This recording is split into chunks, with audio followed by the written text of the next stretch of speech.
Bienvenue à toutes et bienvenue à tous, et merci de me rejoindre une fois de plus sur la voie des champs.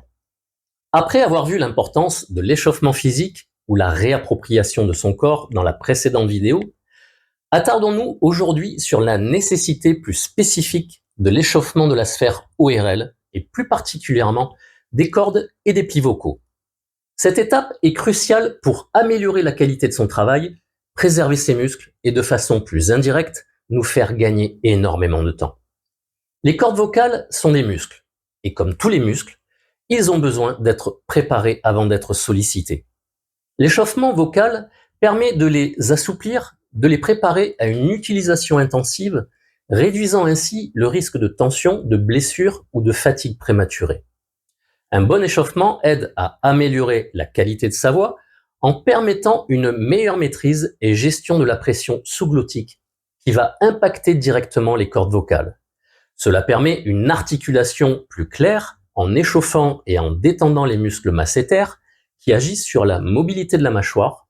Cela va aussi entraîner une résonance accrue au travers de massages spécifiques et de différentes percussions au niveau des résonateurs, afin d'obtenir un son plus riche, plus coloré et plus contrôlé.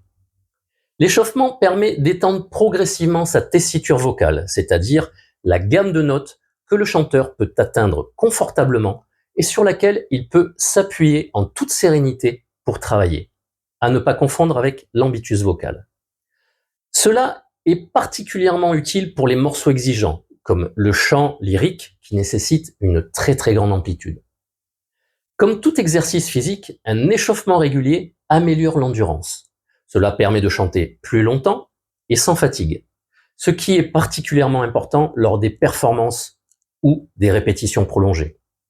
Cela permet aussi, sur le long terme, un meilleur ancrage des bonnes habitudes. Les cordes vocales sont délicates et peuvent être endommagées par une utilisation excessive ou incorrecte.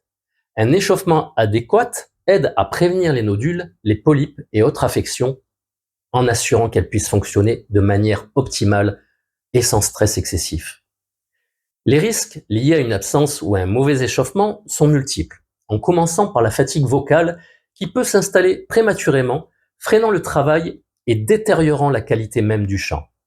Puis les tensions et raideurs des muscles liés à la phonation, limitant la flexibilité vocale et la capacité à atteindre certaines notes. Sans échauffement encore, la voix peut manquer de clarté, de couleur, de puissance et de contrôle. Cela affecte significativement la performance globale et l'expression artistique du chanteur. Et plus grave enfin, les risques de blessures sont très sensiblement accrus sans échauffement. Les cordes vocales peuvent être soumises à froid, à des contraintes excessives qui peuvent entraîner des dommages importants tels que des nodules, des polypes ou des hémorragies qui nécessiteront une intervention médicale et une rééducation très longue, sans garantie de retrouver son plein potentiel. En conclusion, je ne saurais trop insister sur l'importance de l'échauffement vocal.